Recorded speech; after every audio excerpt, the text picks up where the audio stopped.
Hello, how is everyone? Very nice to see that everybody is logging in for another session of our book club that we're reading the Starch Solution. I'm Gustavo Tolosa, your Starch Solution coach, and also your concert pianist, entertainer, and chef. Isn't that crazy? Three things in one. Welcome, everyone. And you know how I always like to give you a little surprise. So today, the surprise is at the beginning. So I decided that I'm going to put into practice what I tell you, which is, while I'm around the house, um, I sometimes I am doing a webinar, or I'm answering emails, or I am cleaning, or I'm working in the yard, or many different things that I do in the house. So while I'm doing those, I am using some of the kitchen appliances and making something so that I don't have to be there paying attention to one thing, which is just cooking. Although every now and then when I make something fancier, I do that. So today I thought I would show you how to make something easy. It's sort of something that I made up. I mean, maybe it is. I've seen it other places, but I just throw it in together. I mean, all at once when I'm doing things, like I said, around the house. So, sometimes we do have a little bit of a sweet tooth attack, maybe some of you more than others. I don't have them as often as I used to, because the potatoes and sweet potatoes really, really bring down the cravings. But I do usually in the afternoon, and sometimes in the evening, but usually in the afternoon, if I get the desire to eat something sweet. And most of the times, actually, it is fruit. 90% of the time, some kind of fruit. But every now and then, I want something different. So while we're having our chat and our class, I'm going to show you what I make, and I'm going to make it. And then when it's done, I'm going to take it out and taste it and show you how easy it is. Okay, so this is my rice maker that I love. I've had it for 6 years now, and it's inexpensive. And goodness sake, it makes perfect rice, and you don't have to be there on the stove watching it so that it doesn't spill over anything. You put it, you press the button, and when it's done, it's this fluffy, perfectly done rice. Not only it makes white rice, brown rice, and it can be a slow cooker, and it can also steam. I use the brown rice and the steam most of the time. Okay, so this is what I do for a little snack that will last me a few days, or at least 3 or 4 days. So I'm going to put 4 cups. The cups are the cups that come with this. It's not the regular cup. So that's important. I'm going to put 4 cups of brown rice. I use brown rice because, of course, it's a little healthier than white rice because it has more fiber. But please don't think that you're not allowed to eat white rice, because that's not true. It's just that brown rice has more fiber. And like we said before, more fiber and water, more satiety. So you're going to fill up sooner. And of course, more fiber means that more detox. And it also controls your blood sugar, so that there are no spikes in your blood sugar because of the fiber. So anyway, but white rice is perfectly fine as well. So 4 cups of these that come in with this is not the regular 4 cups. And then inside the pot, there is a line here that says 4 cups. So all I have to do is put water up to 4 cups.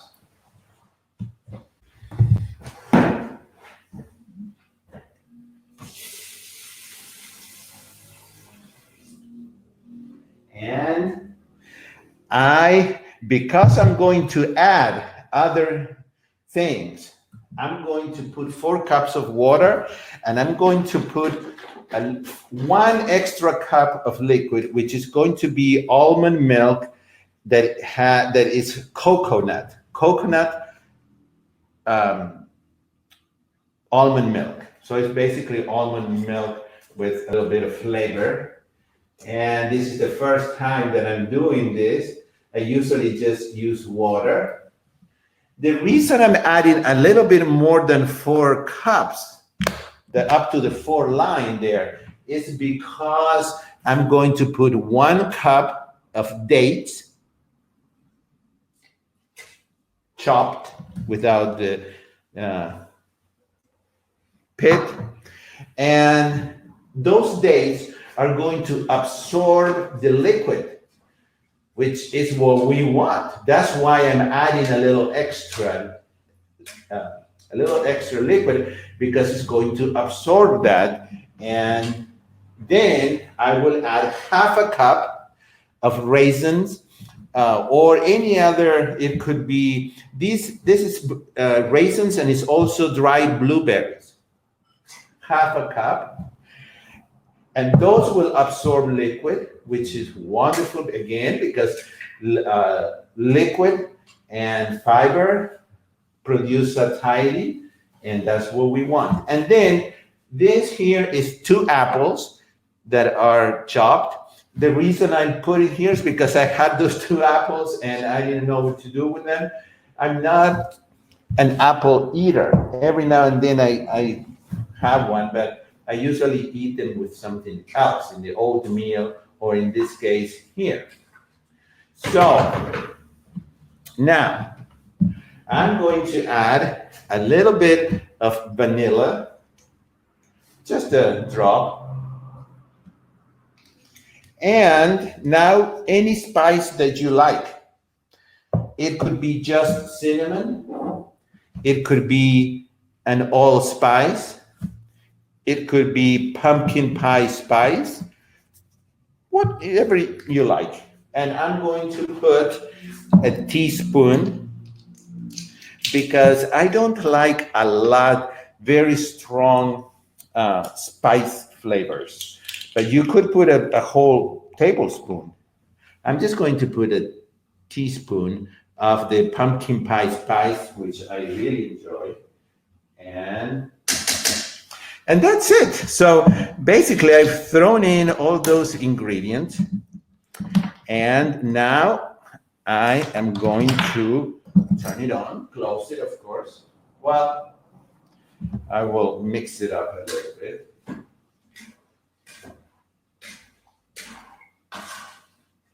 So you can see there is no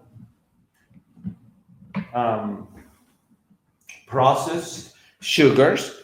This is going to be sweet because of the ingredients in it. They're all natural, all in its natural form, with all the fiber intact and all the nutrients. And I'm going to press brown rice, and I'm going to leave it there. And it's going to go on its own. And when we hear it beep, it will be done. And I will come back and get some and see how it turned out, and I'll tell you. So I'm back here to the living room area. And I just thought it would be fun for you to see that rice maker. I mean, you can buy any rice maker. That one, I think you saw it. You saw the name. If not, I'll tell you again. Any rice maker, but that one is, I got it on Amazon, but they do sell it, or maybe not. Maybe I bought it at a store, at like just a regular store, but it's available, widely available. Okay, so yes, the apples and the dates and the what do you call it? The other, like the blueberries and the raisins, those were measures in regular cups. Okay, but really, that is totally something that I made up. Okay, so it doesn't matter. All that matters is that you cook the rice according to the instructions. Like if you're going to do it in the regular stove, then if you don't know, you look at the direction. You cook the rice the way it's supposed to. Here, that's the way it's supposed to, but just cook it and then throw in other things. So it could be more dates, it could be less dates, it could be something else that dates, it could be other kind of dry fruit, it could be I don't know. So I just made it up. I don't want to use sugar, so I want to use something that is going to make it sweet. Then when it's done, I could slice some bananas and put it on top, or some other fruit as well. And I just want to underline the important thing here. Of course, it is very important that we know the knowledge. That's why we're reading the book. But the tagline that Dr. McDougall has is, it's the food. That's the tagline. It's the food. So we can read all the books. Like I know people that have read every book, have watched every movie, and they haven't taken the step, and they're still struggling with weight and health. So here, the important thing is the food. And I hope that more and more in our meetings here, we'll be talking about food and food ideas, because it's important that we always have in the refrigerator. I can't stress this enough, that we always have compliant food. I always make more than just for 1 or 2 people. I always make enough for 4, 6, 8 people, because I want to have food in the refrigerator ready to eat when I want it, when I need it.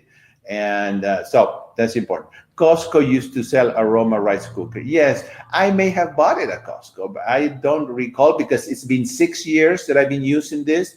The rice maker, I don't use every day because I don't eat rice every day, but I use it a few times a week.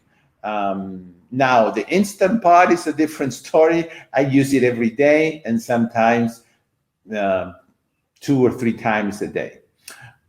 What these appliances do is they free you up, because if I was going to cook all the things that I cook without the Instant Pot and without the rice maker, I would have to be there, making sure that it doesn't stick, making sure that it doesn't spill over, making sure that, etc. And with that, I press the button and I go do my stuff, and when it beeps, it's done. Besides, cuts down the time probably 4 or 5 times the regular time. Yes, can you use an Instant Pot? Yeah. Oh, yeah. I use the rice maker because I'm used to the rice maker. But the Instant Pot, some of the Instant Pot models come with a rice button, and you just press rice. Otherwise, you just go to the booklet and look and see how many minutes you're supposed to put the rice. But oh yeah, the Instant Pot makes rice, so you don't have to have a rice maker. I do, because sometimes I'm using the Instant Pot for something, and I'm cooking rice in the rice maker. Well, no. Do you get tired of eating the same things 3 days in a row? No, because I make other things. So I always have in the refrigerator 3 or 4 things that I have made in bulk, and so I switch. And sometimes I get these 2 things. Like today, I had a lentil stew that I had made that was really thick. Well, and then it was in the refrigerator, so it had absorbed all the water and it was thick. And then I had made something like a stir fry with different things, and I just threw it in there, and so I combine those two things. And then other times I have beans, and I make that, and then I'm making some kind of rice, and then I throw in the beans. So many times I invent something by combining those things. And I always have something fresh, like I have broccoli or cauliflower or corn, something in the refrigerator that I can steam, and I can add it to disguise that it's the same food. So just a little creativity. But it really, guys, once you get the hang of it, I open the refrigerator most of the times, and I see what I have, and I start making up stuff. And then every now and then I like to get fancy and do a recipe from a book. Okay, I think I've answered the question so far. But remember, this is another good example. I'm going to take this as an example of calorie density, because what would be better for me to eat as a snack when I crave something sweet? This or a sweet potato? A sweet potato, of course, because the sweet potato is whole and has all the fiber, all the nutrients, all the water. And when you look at the amounts of calories that a sweet potato has, I haven't made the calculations, but probably 1 cup of this rice will equal 2 sweet potatoes. Okay, now they're both healthy. That over there doesn't have any oil, any processed sugars, or salt, or flour, or any other unhealthy, any animal products. So that's healthy. It's just that it's higher on the calorie density chart. So I have to be a little careful with that. The sweet potato, I don't think any of us can eat 2 big sweet potatoes, because after you eat one, you're full. And I'm pretty sure that I could eat either a huge sweet potato or 2 medium ones with, for the same amount of calories as that one. And we do need variety, and I make that, and I don't have a problem with that. But like if you gave me, I don't know, bread, or chocolate, then I would have more of problem there, because I tend to eat it all until it's all gone. So with that, I get my sweet tooth, done, and I don't have to eat it all. But if that is going to be a trigger, like for some people, dried fruits like that is a real trigger, like giving an alcoholic 1 little glass of alcohol, of wine. If that's a trigger, then you don't want to do that. Okay, you're going to have to find something else that doesn't trigger. For me, dry fruits and nuts and seeds are not a trigger at all. If I didn't have to eat one for the rest of my life, I wouldn't care. But for other people, they are. So we just have to get to know, you have to get to know yourself, like I did myself. Gustavo, is it healthy to put the sweet potatoes in an air fryer? Yes, of course, no oil. Yes, the air fryer is a wonderful appliance. I don't have one now. I used to have one. But then I'm not in the United States. Now I'm in Argentina. I'm supposed to be in the US, but the planes are not traveling right now. So anyway, right here, I don't have an air fryer. I don't want to buy another one, although I could. But air fryers are great. They make that crispy, because many of us, including me, we really enjoyed that crisp. So anything crisp, whether it's potatoes or sweet potatoes or garbanzo beans that take the place of the popcorn, something crunchy. So yeah, the sweet potatoes are great in the air fryer. So I was talking about calorie density, that calories are calories. So if I spend, I don't know, if I put in 2,000 calories today and I only spend 1,500, it's pretty obvious math that now I have 500 calories that are going to go somewhere. Now, it does make a difference. If those were fat calories, 500, they would go in an instant and into my fat cells, and they would be stored there for the famine that never comes, like Dr. McDougall says. And it's very difficult to burn those fat calories. On the other hand, if those 500 calories are starch, starch is stored as glycogen under the skin, in the liver, or is burned off as heat in the body. This is all explained in the book. We've already covered that, but it's explained in the starch solution. So there is a difference. If you have a few extra calories of starch, and if it's not thousands of calories, at some point, it's not going to be damaging to you, but it's going to be harder to lose weight if you're trying to lose weight. So that's when we have to think about calories. Okay. All right. So let's see if we can go on to the book. We are right now in the chapter that is called The Fat Vegan, and it's not meant to put down anybody. You know that Dr. McDougall is a very straightforward person. He's a sweet man. He doesn't mean to hurt anybody's feeling, but he's talking about something very obvious, which is there are people that are vegan and they do struggle, and it's unfortunate that they struggle. They struggle with weight and they struggle with health because they're eating vegan food that is not healthy. So, Dr. McDougall says that giving up favorite foods is terrifying. I remember the feeling,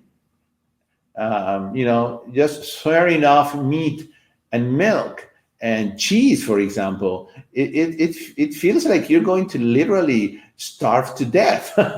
And it's not a good feeling. So some people, they overcome those fears by trying to find things that look and taste like those things that they're giving up, but that are not coming from an animal. But the question is that healthy? For example, if before going vegan, your dinner was a burger or roasted chicken or hot dogs or a cheese pizza, now maybe it's going to be soy burgers that have grill marks painted on it, and it will have liquid smoke. Chicken could be chunks sculpted from vital wheat gluten. It could be tofu dogs, fluffy white bread pizza topped with sweet tomato sauce and soy mozzarella.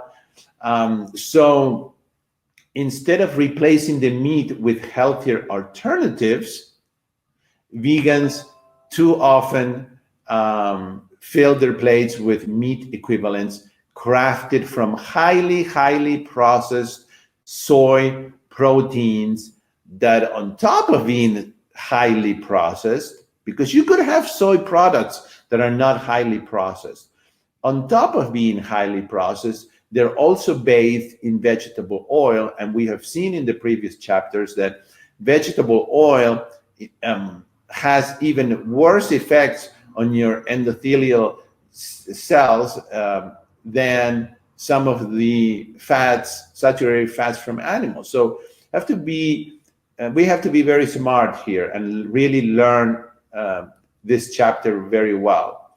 So, they may put down butter, but they pick up margarine. So they may not eat the regular ice cream, but now they have frozen soy treats that are packed with fat and sugar and processed sugar. So when they do eat vegetables, it's typically as a side dish that also is bathed in olive oil, the way that most Americans eat them, because of course everybody has been brainwashed that olive oil is a health food when it is the most processed food on the planet. 4,000 calories per pound, no fiber, no water, and barely, if any, nutrients. So most 100% fat.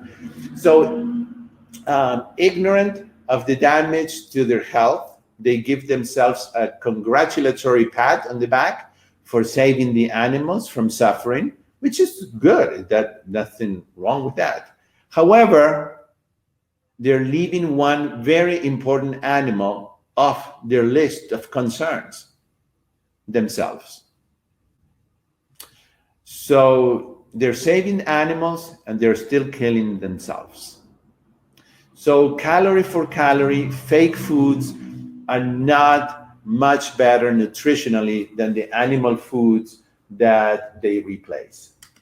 In some cases, they are worse. So the isolated soy protein in these foods increases calcium loss, just like in the animal protein. So you see, the isolated soy protein can be as damaging as the animal protein that makes you lose calcium in your body. So that's basically the path toward osteoporosis and kidney stones. Olive oil and non-dairy butter replacements are just as high in fat and have exactly the same effect. Fat stored on your thighs, hips, and buttocks. Vegetable oils often contribute even more than do animal fats to promoting cancer. You look at that one sentence there, and there are 4 references there, number 7, 8, 9, and 10, that you can look in the back. Vegetable oils like olive oil, like like sunflower oil, like other oils that are vegetable, often contribute even more than animal fats to promoting cancer. So then last week we talked about the Mediterranean diet and how confusing that is, on purpose again, because when you confuse the public, they throw their arms up in the air and it's like, well, nobody knows anything, so I'm just going to do whatever I want, or whatever this expert says, the expert of the day that wrote the book that is trying to sell. So the Mediterranean diet, remember, it doesn't really exist, because which country in the Mediterranean are we talking about? There are numerous countries, and not all of them have the same diets. Actually, some of them have opposite diets.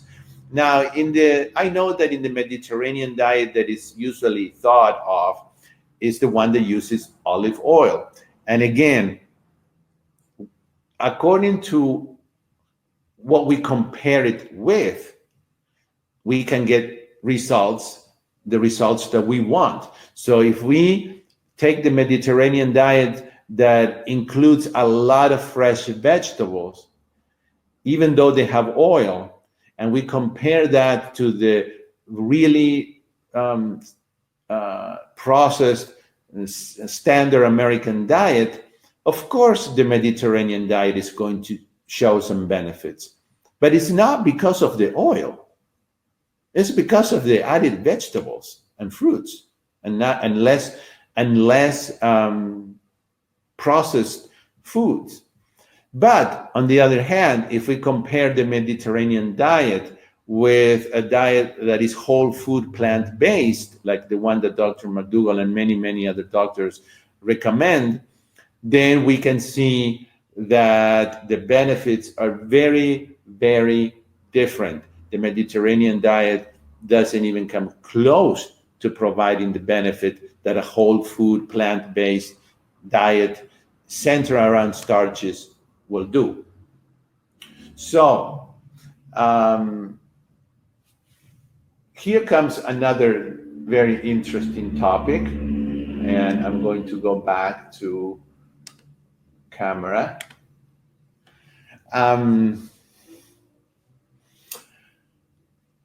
This dilemma of nuts that are supposed to be so healthy. You're supposed to eat however many ounces every day. We'll see now in a minute how Dr. McDougall explains the way. One of the things I love about Dr. McDougall is how he explains things using common sense and logic, which seems, those two things seem to be disappearing at a very rapid rate from the planet. Just basic logic and common sense. You know, we as a human race have not been created 100 years ago. We come from thousands of years ago when you could not buy a can of nuts and open it and eat the whole can every day if you want to, because I can cross across the street here and get a can of any kind of nuts. Our bodies were not created to absorb that amount of fat. So think about what Dr. McDougall says in this chapter. He remembers in his childhood when his dad, for Thanksgiving or Christmas, used to bring this big bag of walnuts, but they came in with the hard, what do you call it? The up until recently, shell. Thank you, Christina. The shell. All of these nuts, up until very recently in history, up until when all these industries came and came in, all of these nuts came in the shell. Sometimes you had to even go and pick them yourself from the ground. And remember that they were seasonal. They weren't available all year long.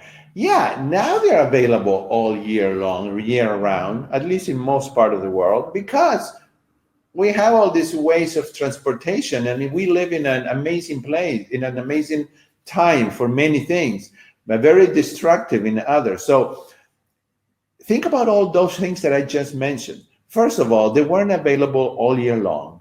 Second of all, you had to crack these open, like Dr. McDougall describes in a very colorful way.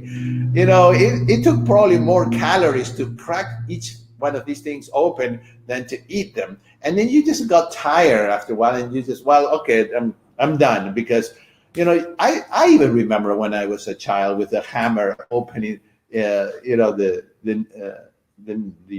walnuts.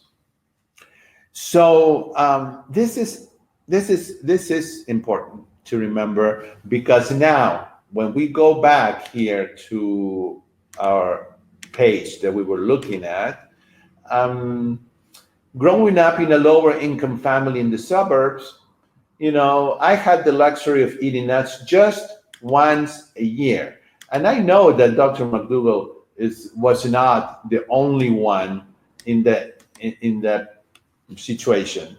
Just once a year, or who knows, maybe twice, you know, but his father would splurge on a 5-pound bag of mixed nuts and still in their shells. So over the next 7 days, breaking through the hard shells with a nutcracker and a steel pick, we 6 McDougalls would feast on almonds and Brazil nuts and cashews and hazelnuts, pecans and walnuts. Nowadays, eating nuts is as easy as unscrewing a lid and pouring out handfuls of shelled, oil roasted nuts, because now, remember, they come roasted with oil on top of that. And in many cases, they're also covered with salt. And in many cases, they're covered in sugar. So we're actually making this, a lot worse. So, in, in about 5 seconds, we have gulped down 170 calories of nearly solid fat with every ounce. So 3 hours later, our body has stored away that fat to help us through the next famine. The problem is that that famine never arrives, thanks goodness, but we keep storing up the fat quite visibly just in case. Our bodies were built to store fat to ensure our survival. I love what Dr. Goldhammer says. We are fat storing machines. Yes, we are. We are fat storing machines. We were built to store fat, to survive, to ensure that we would survive in the environment that we used to live before, in more ancient times. So trees produce nuts as a means of storing energy, and so do the seeds and legumes and grains. And then all of these storage organs can sprout into a seedling, which in turn can grow a new plant. So one of the main differences among seeds, legumes, grains, and nuts is the amount of energy that they store. And this is another one of those spots that we really want to underline, because this energy can be either fat energy or carbohydrate energy. So nuts and seeds store energy mostly as fat, and this is crucial because about 80% of the calories that you're eating when you're eating nuts and seeds are coming from fat, and they're easily stored just as fat. The body does not want to burn those. Remember, we are fat storing machines for survival, for the famine that was common, but now it's not that common. So in the carbohydrates, it's about 10%. What a huge difference. 80% of the calories come from fat in nuts and seeds. In carbohydrate, and 10% is for carbohydrates. My mistake. So grains, legumes store their fuel as carbohydrate. Only about 5 to 10%. Well, it's about the same of the calories come from fat. Okay, and then 65 to 80% comes from carbohydrates. So it's basically the other way around. With nuts and seeds, about 80% of the calories is fat, and in carbohydrates and starches, 80% is from carbohydrate, and only only about 10-20% is fat. In both cases, the remaining calories come from protein, and peanuts are the exception among legumes. All right, so the high nutrient density of these packages, especially their fat, has a major impact on human health. Overindulging in fat-filled nuts and seeds brings about oily skin and excess weight gain at least. And of course, gain weight will bring obesity, which will bring type 2 diabetes, which can bring degenerative arthritis of the hips, knees, and ankles. A very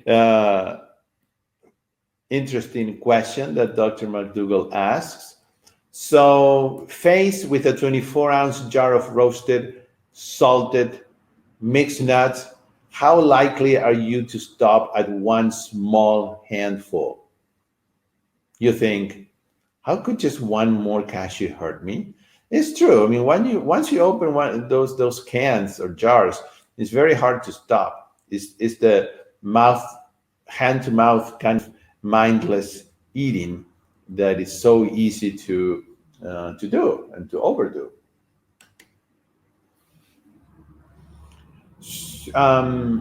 Okay, so here we're talking about some of the soy products. Some of the populations following a traditional Asian diet are likely to include soy in the form of fresh soybeans boiled in their pods, which we call edamame. It can be soy milk, soy sprouts, soy sauce, soy flour, tempeh, tofu, other tofu byproducts like yuba and okada, fermented soy pastes, natto, and miso.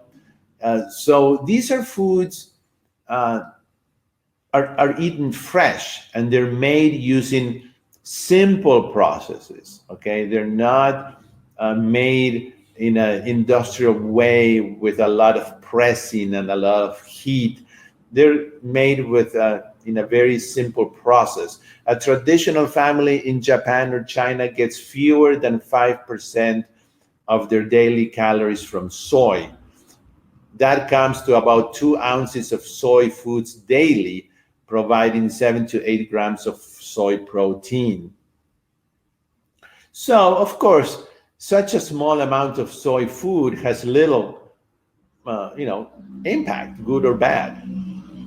So, the main reason that those following a traditional Asian diet are healthy is that not because of the soy, it's the starch, the rice, and other grains, but the starch that is at the center of every meal, which comes, with a generous serving of vegetables and fruits.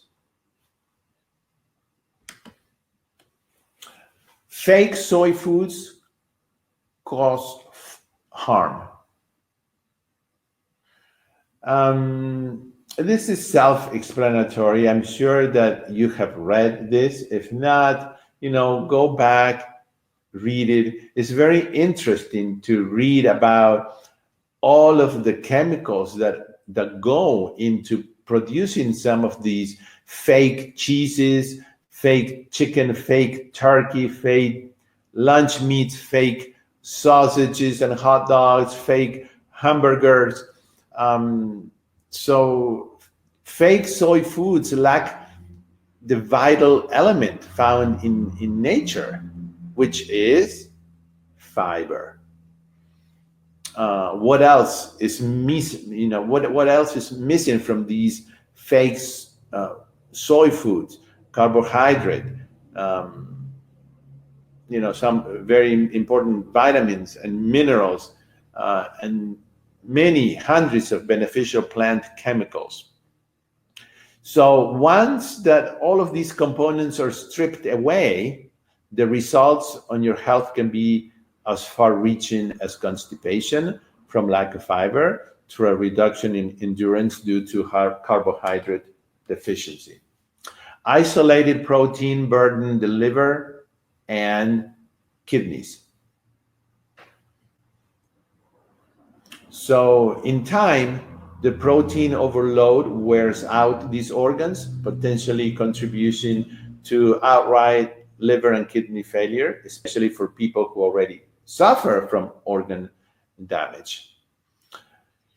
Cancer is a real concern when it comes to isolated soy protein, which promotes tumor growth by increasing the growth hormone level. We have touched on this in other chapter when we were talking about the insulin-like growth factor 1, IGF-1, which accelerates the growth rate of normal tissue like bone, as well as that of disease tissue like cancer, and comes from protein. And it doesn't seem to make that much of a difference whether it's this kind of highly processed protein or animal protein. Also, IGF-1 accelerates aging. And of course, we don't want aging if we can avoid it. Did you know that taller and heavier people have shorter lifespans than do shorter and thinner ones. That's interesting. Researchers believe our best hope for increasing longevity is by taking actions that lower the IGF-1 activity. So removing meat and poultry, fish, shellfish, eggs, and dairy are well recognized dietary changes that lower the IGF-1 levels. Isolated soy proteins should be added to the top of that list. Those soy energy bars, that just like maybe like one of that is going to overload your system with these kind of proteins that are going to overload our organs.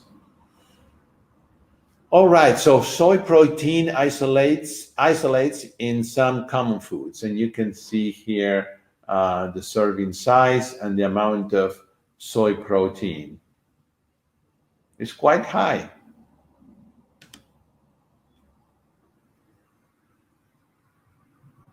Okay, a lot of these soy foods, or I don't know if we could call them foods, but products are found in kids' foods and formula. And some governments have taken steps to ban that.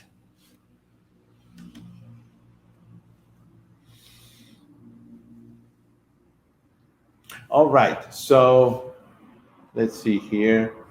Dr. McDougall talks about how vegans are industrious. They really take care. They're conscientious. It's just that sometimes they don't go with a whole food diet. It's these foods that they're consuming are highly processed. They're not whole. And this is a very interesting story. I encourage you to read it. She says that I was a failed McDougaller before becoming a successful one. So, if you have tried this and have not been successful, you're not alone. That doesn't mean that you cannot be successful. Maybe you have to tweak a few things in the way you eat. And I think you will find her story very interesting.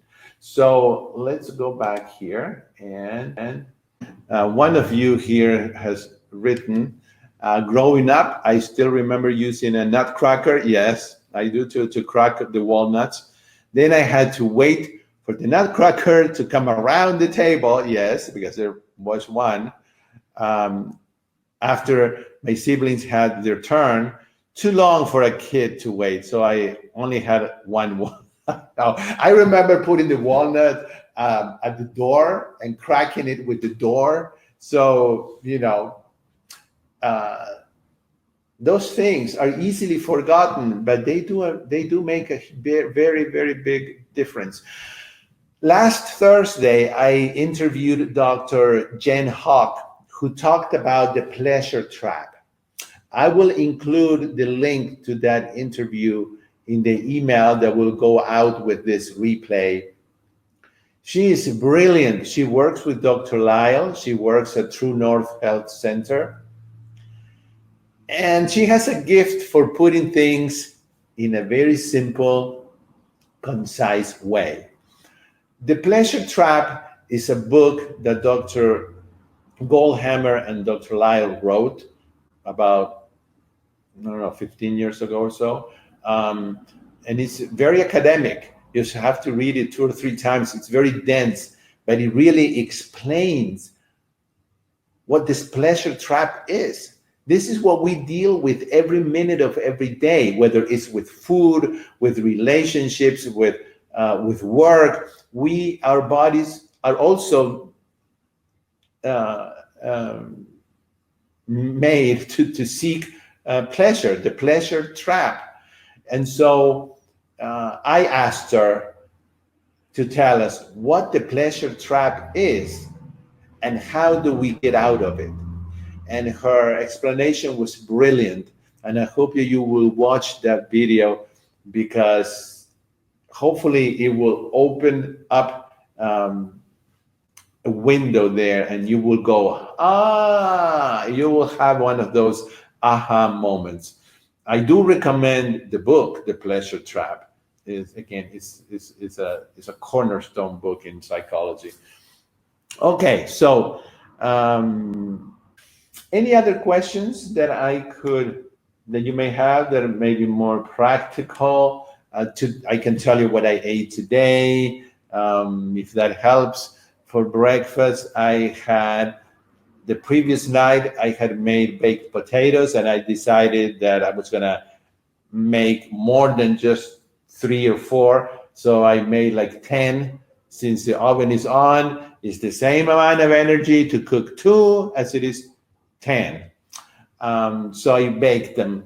And so this morning they were baked, and I grated them, and I combined them with a little bit of chopped onions and bell peppers, and I put them in the oven on that sill pad, which is a silicone pad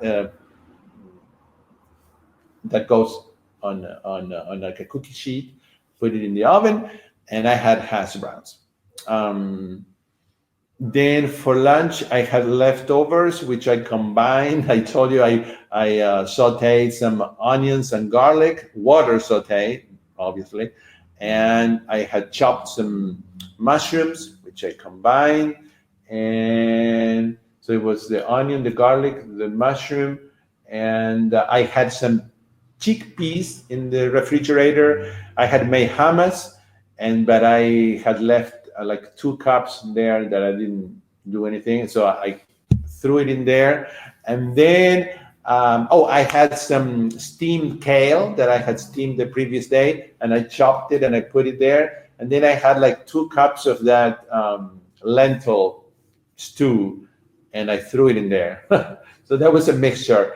And while I was doing that, in the Instant Pot, I had potatoes with winter squash, and then I made mashed potatoes with the squash in it.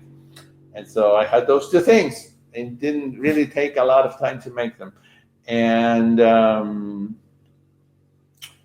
tonight, I honestly don't know, but I think I have mashed potatoes, and I almost never get tired of eating mashed potatoes. So it's going to be mashed potatoes, maybe with a side of broccoli or something like that. We could talk in general, at least, about supplements, which is the next chapter. And maybe most of you know that Dr. McDougall only recommends and prescribes one supplement, and that supplement is B12. It's one of those things that the body doesn't make, and actually it's bacteria, and even the cows or the animals don't make it, but because they're eating bacteria and their bodies have bacteria, when we eat it, we get that bacteria. Vitamin D, on the other hand, is not a vitamin, as you may know, is a hormone. Wow, don't ask me why they call it a vitamin. I may have read it somewhere, but vitamin D is a hormone. And this hormone is made and is released when our bodies come in contact with sunlight. How much B12 should children take weekly?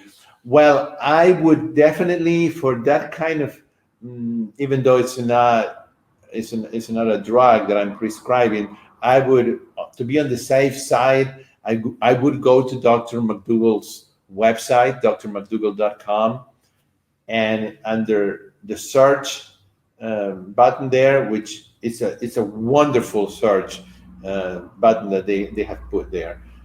It works beautifully. You can put B12 and for children, and you will probably get the answer. You don't need much. I know that Uh, Most of these doctors that I know and that I have interviewed, they don't even take it every day. They take it maybe every other day. So probably 3 times a week, and they take like half a teaspoon. Um, it doesn't. It's not a toxic unless I don't know unless you're taking the whole bottle. I don't know if it's toxic that way, but um, the excess can be eliminated. So I try, I have to confess that sometimes I forget. I try to get it in 3 times a week, but sometimes I don't. But that is very important that we take it if we don't consume any animal products. And for the vitamin D, which Dr. McDougall is um, totally against it, unless in very specific situations, which he explains in the book. He says just 15 minutes in the sun on your arms, on your face, on your hands, on your legs, somewhere 15, 20 minutes in the sun. It doesn't even have to be in the sun because when it's cloudy, you're still getting the rays that you need. Okay, so people sometimes say, well, but I live in a place where there's no sun. No, there is sun. Um, Even if it's cloudy, you will still get the vitamin D. Um, another way of getting vitamin D, I think I mentioned it last time, is by consuming mushrooms. I don't know if I learned this recently while I was doing a series of videos with Catherine Lawrence, who is a cooking instructor for Physicians Committee for Responsible Medicine, and she mentioned that mushrooms are one of those foods that few, or maybe the only one, that have that process vitamin D. So that's why I have mushrooms in the refrigerator like all the time. You know, maybe if maybe a day goes by and I don't have one, and then I go get them, and I just chop them and I mix it with and I saute with the onion and I make many different things with them. But of course, you can put them in sauces. Uh, you can grill them. You know, there are many ways of eating mushrooms, and then there are many different kinds of mushrooms. And another way is to eat or to drink or to use like the plant-based milks that come fortified with vitamin D. That's another thing. It's just that I don't drink.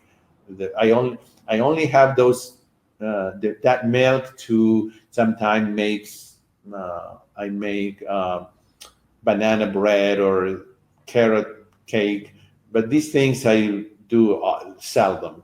Or I put a little bit in that rice. Gosh, I didn't know you could get vitamin D from mushrooms. Okay, yeah, yes, you can. So, and another tip that you may not know is that mushrooms have to be cooked. Um, Most of the times, no, you're not gonna die if you eat raw mushrooms. I have eaten them, but you don't get nearly the benefits that you can get from mushrooms when they're cooked. It's unbelievable the amount of benefits that you get when the mushroom is cooked as opposed to raw. So 99% of the time, I eat the mushrooms cooked in some way. Let's see what else.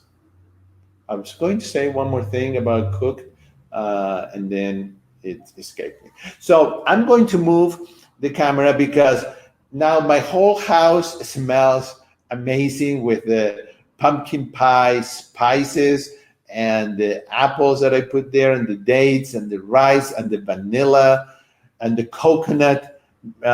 It's not coconut milk, which is very high in fat, and we don't want that.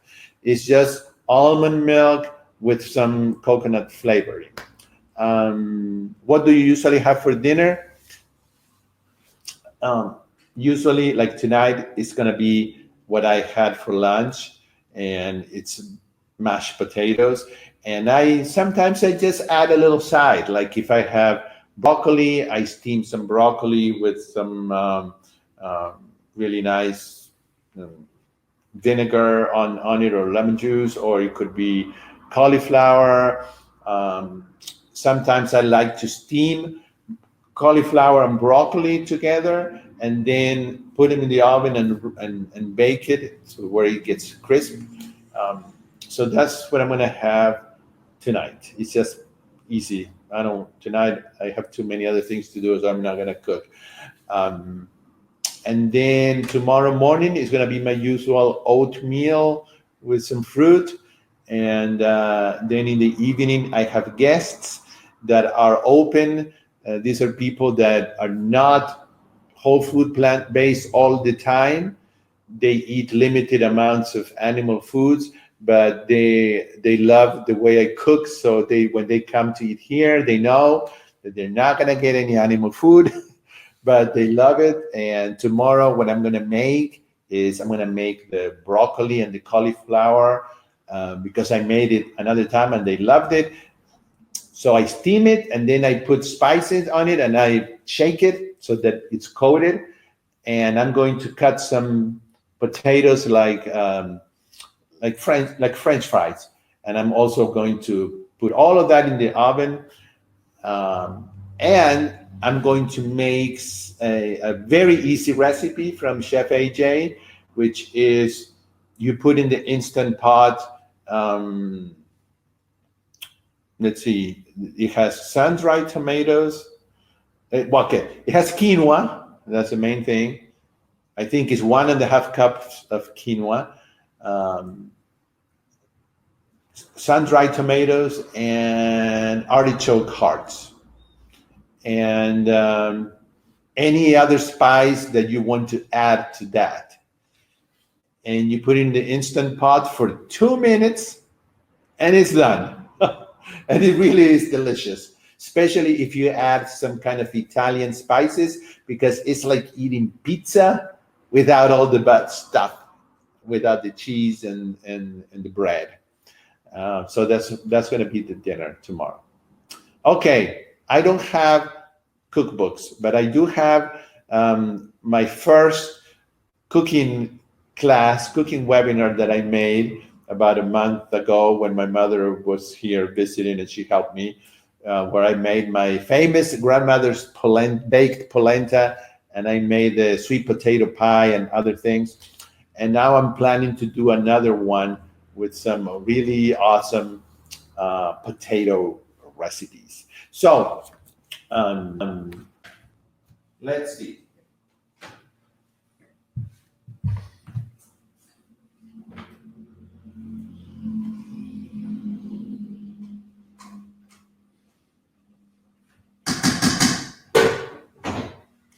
Well, I have bad news for you. It's not ready. I can tell that it's not ready. So I will have to talk that at the end. So later on tonight, well, I say tonight because here it is 6 p.m. and it's getting a little dark. Um, Later on tonight, you will get the video and you will see uh, the final product. But I'm sorry, maybe one of our last sessions might be just a cooking session. Or if you want to share your favorite recipes, that would be fun. Maybe you can send me an email with your favorite recipes, and we can talk about them here. And I can also make some and show you. All right. I will see you all next week. Thank you for a great time together. And I hope that you have a wonderful rest of the weekend. All right. Bye bye. Okay. It's done. Look at this. The dates and the raisins and the apples and the Hi, sis. Ooh, it's such a wonder. I wish you could smell this. With smell-o-vision, someday we will be able to try it like that. Well, let's put some in a bowl. Like I said earlier, you could serve this with some sliced bananas or some other fruit that you of your preference, or just eat it like this. You can see the smoke is very hot. Well, I had to change clothes, and but this is the rice that I was cooking during the webinar.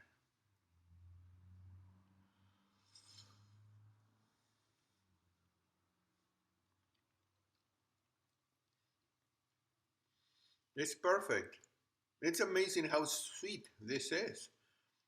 Well, maybe it's too sweet, and it doesn't have processed sugar. It's all sugar that comes in its original package with all the fiber, all the water, and all of the micronutrients and nutrients and vitamins and minerals. Perfectly sweet. Maybe a little bit too sweet for some of us that have been eating this way for a long time. But nevertheless, delicious with those spices. I hope you will try it, and I hope that you will like it.